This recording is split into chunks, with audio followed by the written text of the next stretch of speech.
The billionaire never expected anyone in that quiet hotel restaurant to challenge his certainty, let alone the young black waitress who moved between tables with calm focus. Moments earlier, he had been bragging about his global connections, his influence, and how few people could match his intellect. Then she mentioned, almost casually, that she spoke 10 languages. The room didn't react, but he did. A quick laugh, the kind that dismissed her before she even finished the sentence. What he didn't know was that her life had been shaped by places he only visited through private jets. Her skills were not party tricks. They were survival. They were disciplined. And they were far more valuable than the expensive watch on his wrist.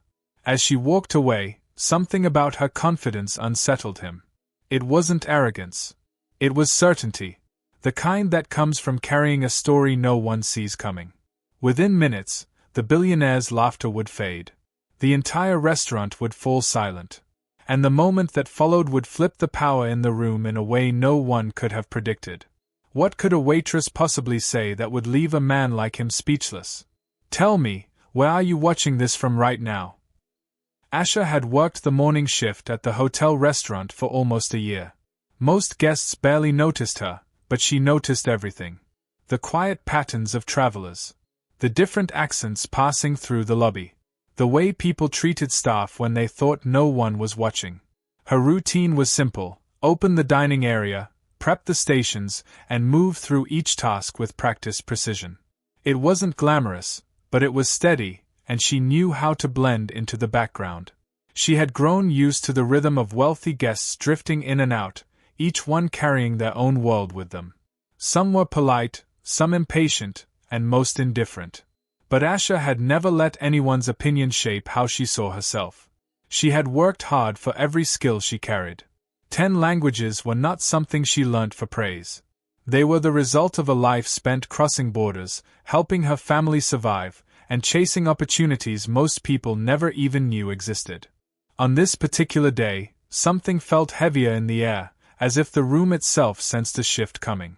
The restaurant was bright and quiet, filled with the gentle clinking of cutlery and low murmurs.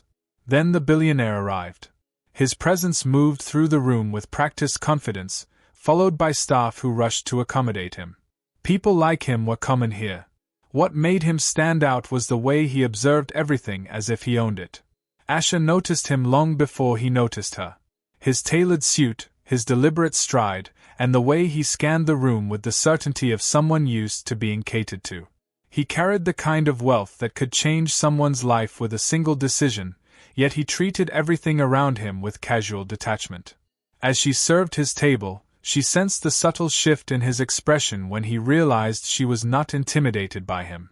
She carried herself differently, and he felt it. A quiet self-assurance often confused people who saw only her uniform and skin color. They could never guess at the layers underneath. Throughout the morning, Asha moved through her tasks with steady discipline. But the moment she mentioned her ability to speak multiple languages, the energy changed.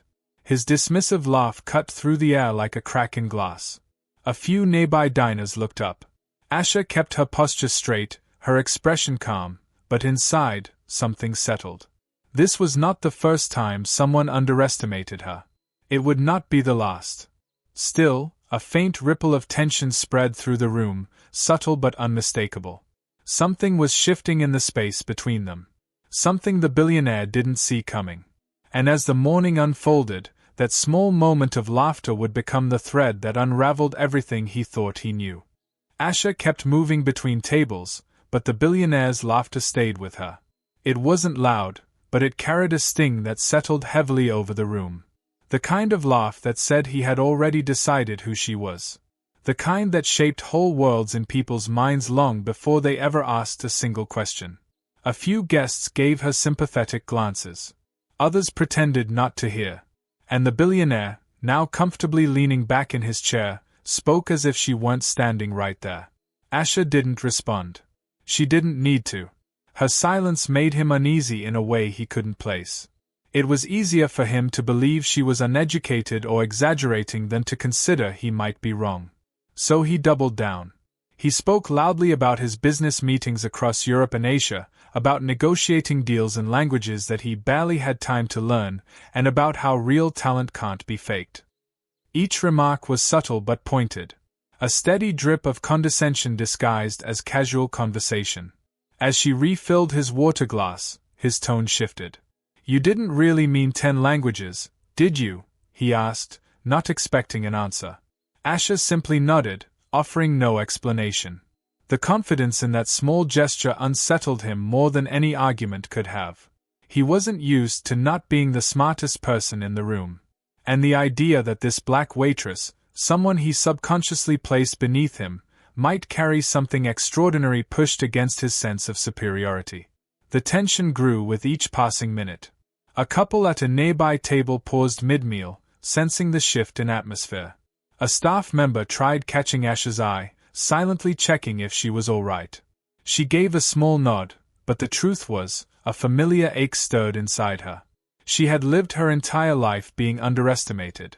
But every time it happened, she reminded herself she wasn't defined by anyone else's assumptions. The rising discomfort around the room didn't slow the billionaire down. He launched into a story about a conference in Switzerland, bragging about navigating a complex negotiation despite barely understanding the locals. His voice carried across the dining area, filled with pride that he didn't realize sounded like exposure. Asha listened quietly.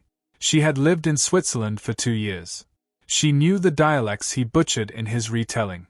Still, she said nothing. The silence frustrated him. He needed her to react. To look embarrassed. To shrink. But she didn't. Then, as if trying to prove his point, he asked the manager, loudly, whether their staff received proper training before interacting with international guests. The implication hung in the air like smoke. A few guests exchanged uncomfortable looks. Even the manager hesitated, caught between keeping the peace and recognizing the cruelty in the question. If you're enjoying this story, hit subscribe so you don't miss what happens next. Asha kept her breathing steady, but inside, the weight of the moment pressed down. She could walk away. She could stay silent. She had done both in the past. But something told her today was different. Today was not meant to pass unnoticed. The billionaire sensed victory in her quiet posture. He believed she was folding. His smile widened, almost triumphant. But that confidence barely lasted before something happened that snapped the room's attention. A group of international hotel partners, scheduled for a private meeting, entered the restaurant.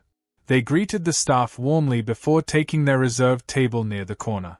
They spoke in rapid French, then switched to Mandarin, then Spanish, fluidly weaving languages in a way that made even some of the guests pause. The billionaire straightened in his seat. These were people he needed to impress. People whose respect carried weight in his world. He checked his posture, adjusted his cuffs, and prepared to approach them, already rehearsing a polished greeting. But before he could stand, Asha stepped forward to serve their table. She carried menus calmly, her presence composed. Then, without hesitation, she greeted the group in perfect French. Not a formal script. Not memorized phrases. A natural, fluent exchange that flowed effortlessly. The partners immediately brightened, responding with warm recognition. The billionaire froze. She didn't stop there. As she took their drink orders, one member switched to Mandarin. She responded in kind, her tone smooth and precise. Another asked a question in Spanish. She answered instantly, her accent clean. The restaurant fell silent. Guests turned. Staff stopped mid-step. Even the manager stared, surprised by the quiet display of mastery unfolding right in front of them. The billionaire's jaw tightened. His confidence faltered. And for the first time, the laughter he had thrown so casually across the room came back to him like an echo he couldn't outrun. He tried to dismiss it. Tried to believe she was repeating rehearsed lines. But the natural rhythm of her speech made that impossible. She wasn't performing. She was communicating. And she was doing it better than he ever could. A low ripple moved through the restaurant. Something was shifting again, but this time the current was unmistakably turning against him. His earlier remarks hung in the air, exposed and fragile. He could feel eyes on him now. Not admiring. Questioning. Asha finished taking the orders and stepped back, maintaining her steady composure. But inside, she felt something stronger than pride. Not revenge. Not triumph. Truth. She had never needed to prove anything to him. But life had brought the moment to her doorstep anyway. And the billionaire, shaken for the first time that morning, sensed the ground shifting beneath him. He didn't know it yet, but the real blow had not landed. It was still coming. The billionaire tried to regain control of the moment, but the room had shifted around him. Every guest who heard his earlier laugh now watched him with quiet expectation. He needed to reclaim his authority, and he moved quickly, standing from his table as if nothing had happened. He approached the international partners with the confidence he always relied on. But before he could speak, one of them gestured toward Asha with clear appreciation. They praised her fluency, her professionalism, and her grace. Their voices carried the kind of admiration he had hoped to receive for himself. He forced a smile, trying to insert himself into the conversation, but when he attempted to greet them in French, he stumbled. His accent dragged, every word slightly off. One of the partners blinked politely, confused by what he was trying to say. Another switched to English to rescue him from further embarrassment. For a man used to commanding every room he entered, the moment hit with a force he wasn't prepared for. Asha remained nearby, silent and composed. She wasn't trying to make him look small. But the truth had already done the work for her. Then came the moment that broke the last of his pride. The lead partner mentioned their upcoming multilingual initiative. They needed someone who could bridge cultural and linguistic gaps, someone who understood people, someone adaptable and trustworthy. The billionaire leaned in, ready to offer his support. Instead, the partner turned to the manager. "We'd like her assigned to our delegation for the week," he said, nodding toward Asha. "She'd be perfect." The billionaire's breath caught. He had been trying for months to secure a foothold with this group. He needed influence, visibility, partnership. And now, right in front of him, the opportunity slipped through his fingers and into the hands of the very person he'd dismissed. The manager agreed immediately, eyes wide with pride. Other staff exchanged glances that held both surprise and quiet satisfaction. But the moment wasn't over. One partner, unaware of the tension that had been brewing all morning, enthusiastically added that they preferred working with people who light up a room rather than talk down to it. The comment wasn't aimed at him directly, but it hit with unmistakable precision. His face tightened, color rising in his cheeks. He stood there, unable to hide the truth anymore. His earlier laugh had not just been a mistake. It had exposed him. Asha stepped forward to accept the assignment. Her voice was steady. Her presence is calm. She thanked the partners in their respective languages, her transitions seamless. Every sentence carved the contrast deeper. Guests across the restaurant watched the billionaire carefully, waiting to see how he would respond. Would he lash out? Pretend nothing happened? Try to reclaim dignity he no longer held? He didn't manage any of those things. Instead, he sank back into his seat, his expression hollow. For the first time since he walked into the restaurant, he looked small. Not because of language. Not because of status. Because he was finally confronted with the truth, he had misjudged her entirely. And the entire room knew it. Asha felt the weight of the moment settle, but it was not victory she felt. It was clarity.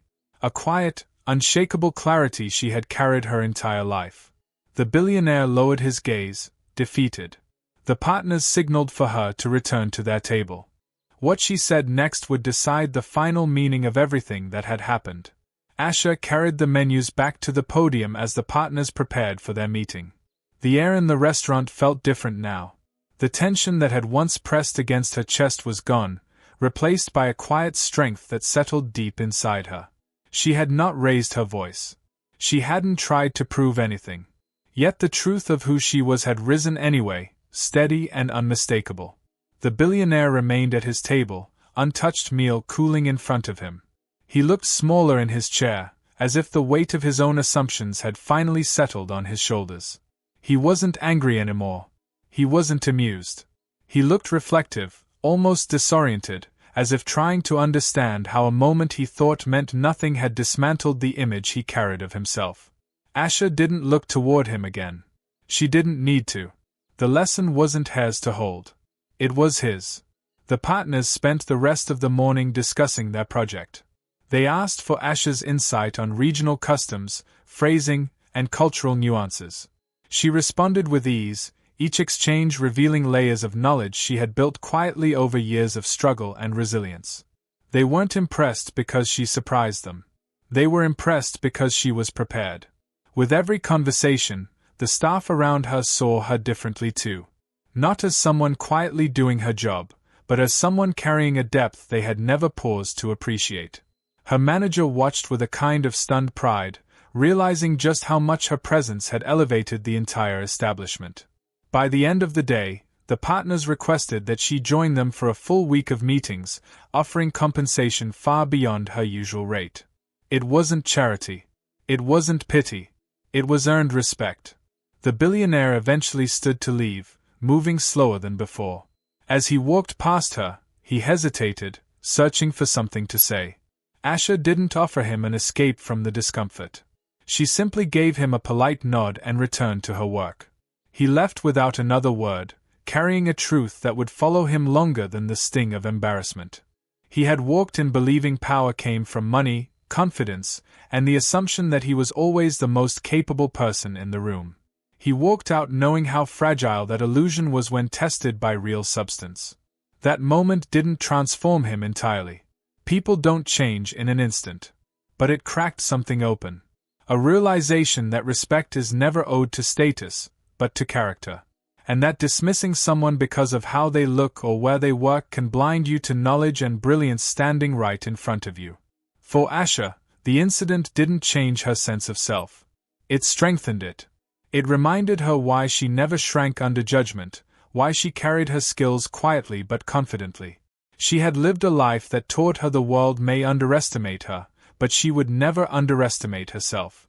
As she walked home that evening, the city lights reflected off the pavement, each one a small reminder that her journey was far bigger than a single moment in a restaurant.